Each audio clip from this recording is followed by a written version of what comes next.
But let's be honest, all of our speaking is persuasive speaking because you are always selling yourself every single day that you walk out of your house. How you present yourself is how you come across to others and how they view you. And if you want to come across as being confident and knowing what you're doing and people have this sense of trust in you, you have to be able to communicate that. This is the Faith and Family Filmmakers podcast, helping filmmakers who share a Christian worldview stay in touch, informed, and inspired. Quiet on set. Rolling. Today's host is Jaclyn Witt. Welcome to the Faith and Family Filmmakers podcast. My name is Jaclyn, and today I'm with Julia Langley for part 2 of our interview. And at the end of the last interview, we were actually talking about a community that she has built, and I want to learn more about that and the different things that she does, so let's dive in. So Julia, can you tell me more about this community that you have on school? Remind me again what it's called. It's called Bold and Confident Voices. Yes, and you know what? I love it. It's kind of like my baby here because it's been something I'd wanted to do for a long time, to really bring people together and to give them the opportunity to participate in all kinds of things that will really take their voice, not just their voice, but their whole persona and their confidence to another level. And so it's here. Finally, I'm so excited about it. I do have a free membership where people can jump in, but we also have a pro level that they can jump in as well. And the pro level actually gives access to some really cool stuff. So for example, $12 a week, okay, it's really what it boils down to, right? $12 a week gives you access to every single week we do a 30-minute group vocal training session. Right? And so you come in and I do the vocal exercises. We talk about why that exercise is important, why you need to do it, how you do it correctly. We do put people on the hot seat so they get the chance to actually execute and practice this. And I'll give a tip. All right. So, and this is once a week. So, and I have 2 different times that I do it. So I actually really do it twice a week. So I have 2 different times that I do it, because I have clients in England that jump in. So we do a time zone earlier in the day, and then we do one in the evening for people who work and want to participate as well. So that's just one example of what I offer my pro community. But I'm also going to be dropping very soon a new course for speakers. It's like a 30-day self-paced course. And that means you can do it in your own time, but I will guide you. You'll receive videos and the modules that you need and can guide you through the process of really taking your voice, transforming your voice in 30 days. So I have one for speakers, and then I'll have one coming out for singers. So it's a different track. Similar in some ways, in a lot of ways, but it's really focused specifically on what your goals are and what your needs are. So this is just a few of the things that are in the community, but we also do some networking events in there. So it's a great community to bring people together, especially people who want to speak, who have a message to give to the world or a song for the world, and they want to share with their voice. But they might have fear, or they might feel like no one cares what they have to say. And I hear it so much. Well, why would anyone listen to me? Right, yeah. Yeah. Well, you have a message to share. You have a light to shine. And that is what this community is for, is to provide a platform for people to get comfortable doing that so they can go out and share their message outside. That's amazing. That's so beneficial. So helpful, especially, like, is this the kind of thing that people would be able to benefit from for when they go to live networking events, like learning how to speak to people? Oh, 100%.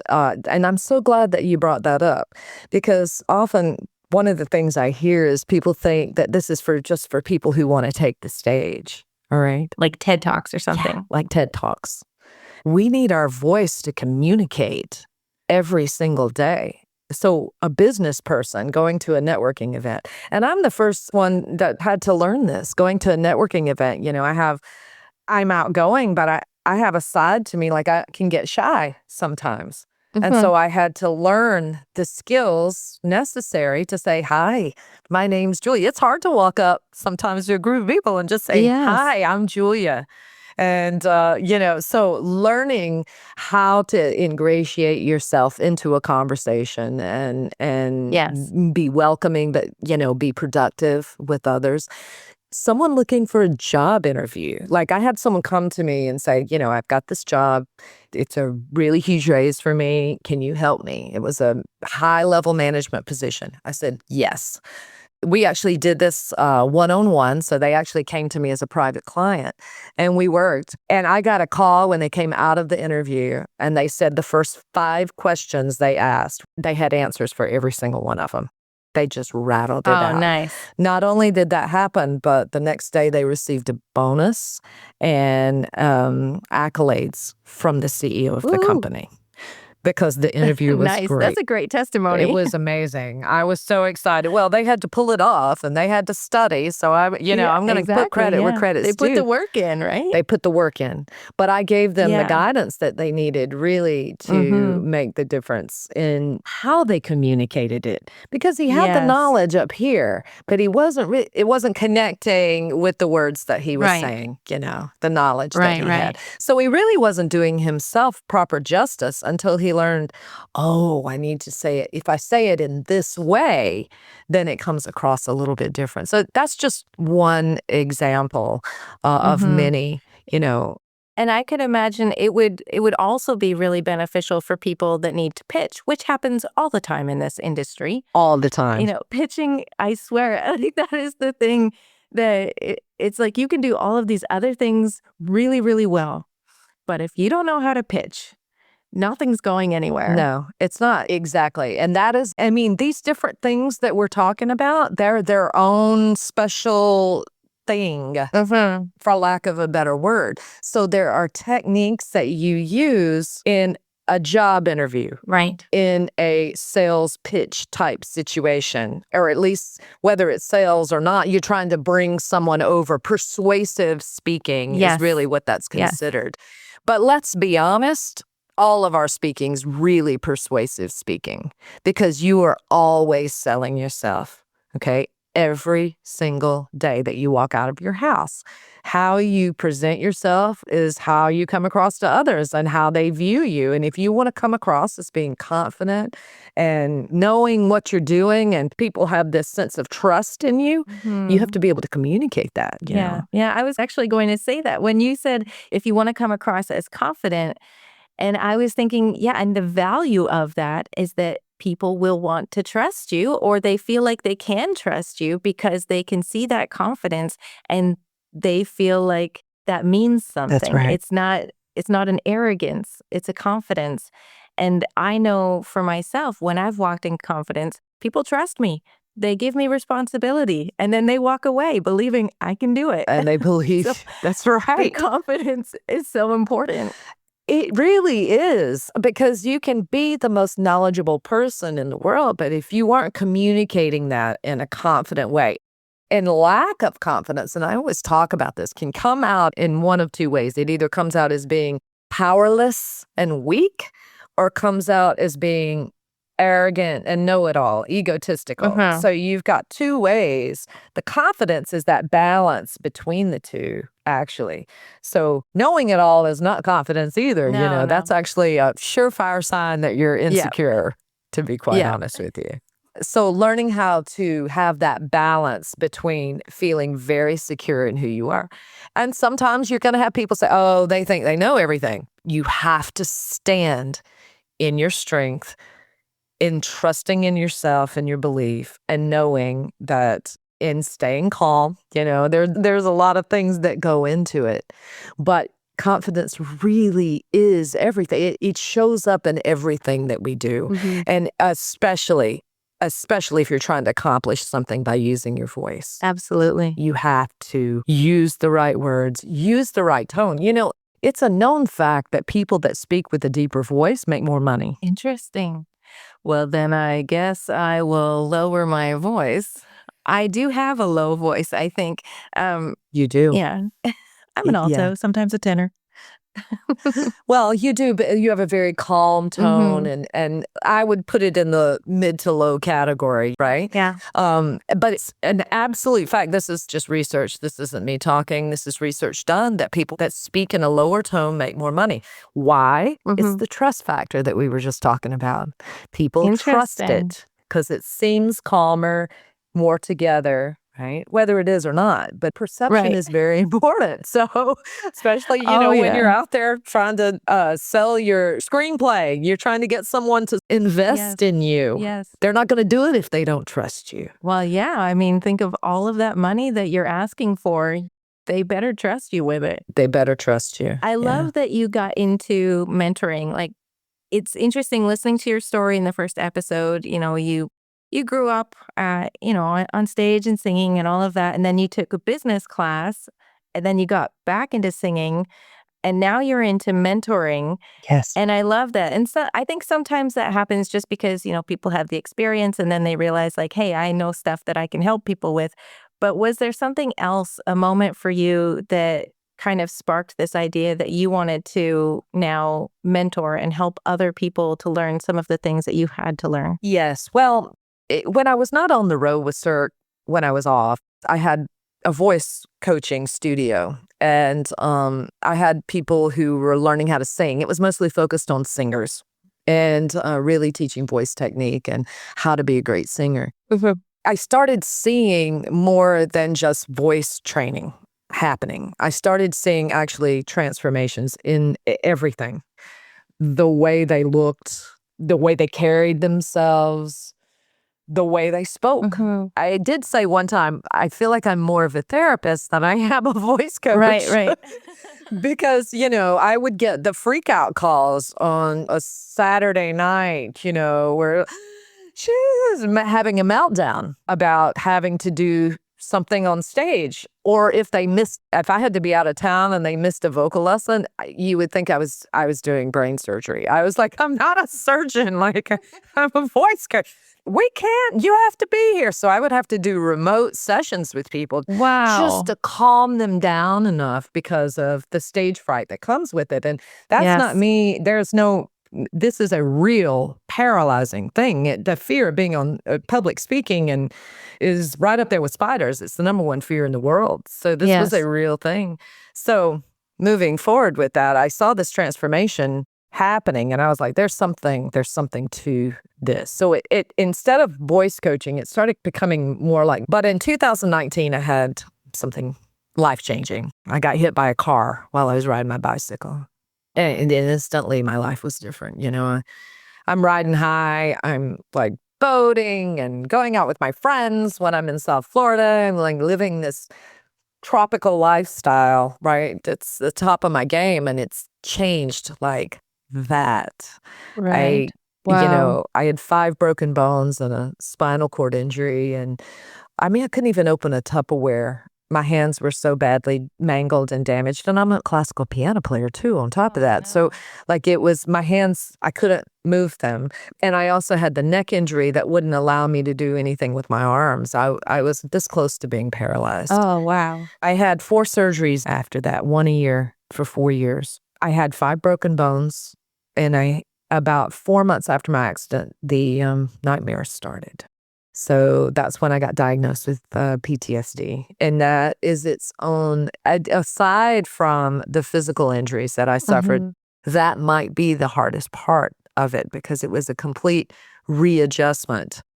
I Right. didn't know Yes. what a panic attack was before then. I didn't know why I wasn't sleeping. Like, there was all kinds of things.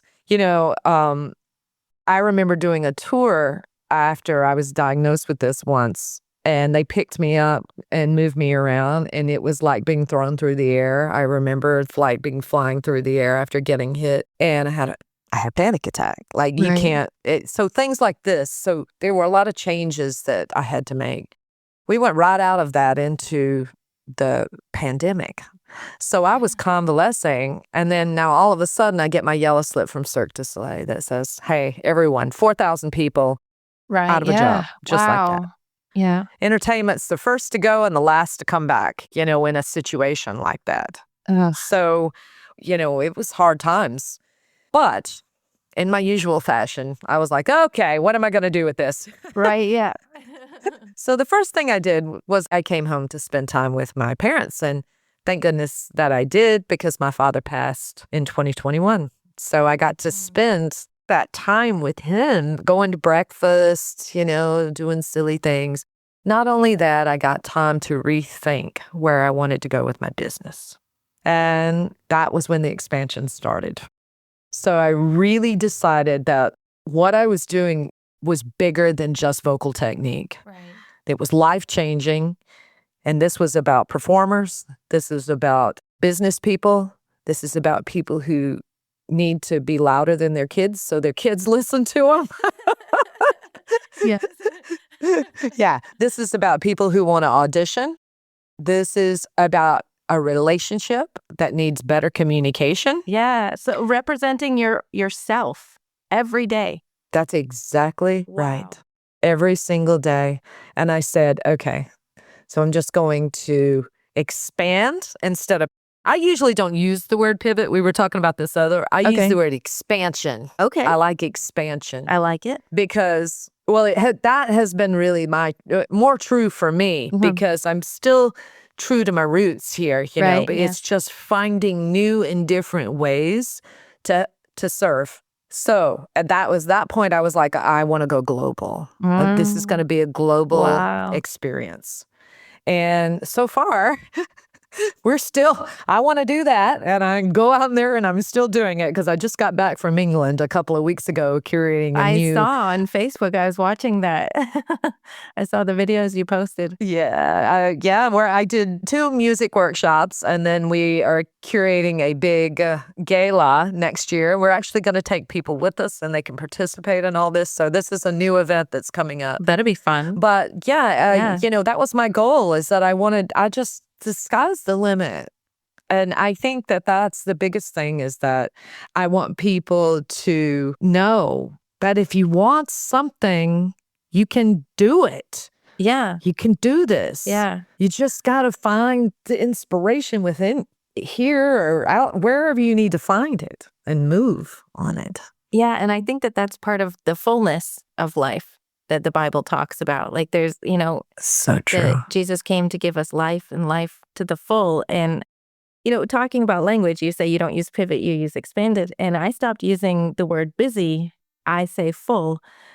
Because a lot of the work Yes. that I do, and I mean, I stopped this years ago, even when I was an at-home mom, like there was so much that I was doing, but all of it, I didn't want to give up any of it, right? So there was none of it that was busy work. It was all work that was leading me in the direction that I wanted to go. And so then I thought, I have a full life. That's right. It's not just my calendar that's full. Like I have fulfillment inside. I love what I do. Like I really loved being a mom, like taking care of kids in the home. And so I love what you're saying, like with choosing your words that really do actually represent how you feel or how you view something. And then also, again, like choosing those words for how to Right. represent yourself. That's exactly right. How do you want to be seen in the world? Like you said, even how do you want your kids to see you? How do you want your spouse to see you? Like it can be something that immediate in your life, but it could go all the way to pitching to investors or a job interview or, all of the different things that you talked about. That's so amazing. And I think so valuable. I think that there was a time before television and probably even before radio where books were so common. I don't think people read like we used to. I know I fall into that category. I am one of those people. I would much rather, watch a video than read, even if it takes the same amount of time.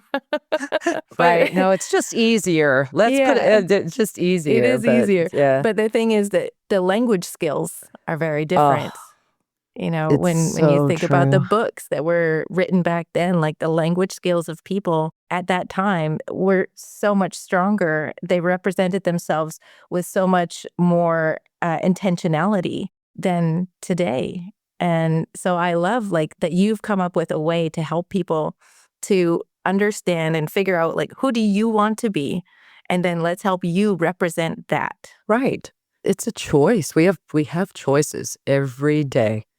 So what are we going to choose? Are we going to choose to be negative? Or are we going to choose to look at this like just a challenge? And are we going to choose to say, hey, I'm being tested? Or are we going to choose to go, well, all this always happens to me. What are you going to do today? And it's just, it's not easy. I think that's the thing I want to say is that being a better version of yourself it's hard. Yeah. And it requires a lot of sometimes accepting some things that you don't want to hear about, or you really don't want to turn that critical eye on yourself and say, okay, I lost my temper, or I shouldn't have done that. Okay, let's try to do better next time. Or, let's not get emotional over this, or let's take 3 breaths before we respond, or whatever that might be, but we do have a choice in things. And of course, I pray about this kind of stuff all the time.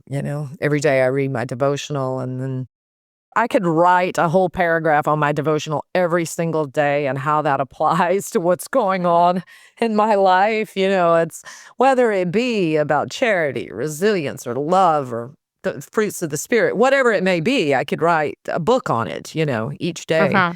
So it's always, it's a work in progress, but you will look back 6 months, 12 months and go, I'm so different than who I was then. And you didn't even know you were making that progress. Right. It's just the effort that you do to move forward. There's a phrase that I like to use. I always say the famous showbiz line, fake it till you make it. I say faith it till you make it. That's my line. Faith it. I love it. And words are important because you want to be the best version of yourself. You want to be the best communicator you can be. You want to be all that. You have to have faith that it can happen and that it will happen and that you're not alone, that God's got your back and that He's looking out for you. And you just got to keep moving forward. And in the first episode, we talked a little bit about this, about just do it. Right. Yes. And then listen. And then tweak. Yeah. And do some more, and pretty soon you'll find out that you're way further down the road than you thought you were. Yes. Even if you can only make small changes each day, all of those changes, or all of the effort, I guess I should say, rather than changes, effort, all of the effort that you put in, even if it's a small amount, it all adds up. Absolutely. And it's all moving forward. It's moving in that direction that you want to go. If you think I don't have more than just this small amount of time or effort to put into something, and so then I'm not going to bother, I'm going to wait until I actually have the time to do it, then it's going to take you a lot longer to get there. Right. Yeah. And I'm not suggesting throwing caution to the wind and putting up substance. That's not the kind of thing that I'm talking about here, but I am talking about start. Because no matter how perfect you think it is when you start, and you can redo and redo and redo and go, this is perfect. You start, you're going to find out 2 or 3 weeks down the road that there's something needs to be changed, that something needs to be tweaked. And 6 months down the road, you're going to find out something else that you're going to have tweaked out a little bit, right? Because that's what growth is. Yes. So just understand that you do the best you can, you put it up there, and then know that it's going to morph. It's going to design itself. That's how creativity, that's how it works if you give it room to work like that.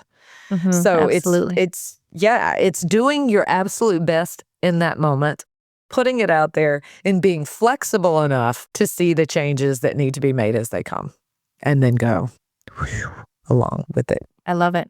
So good.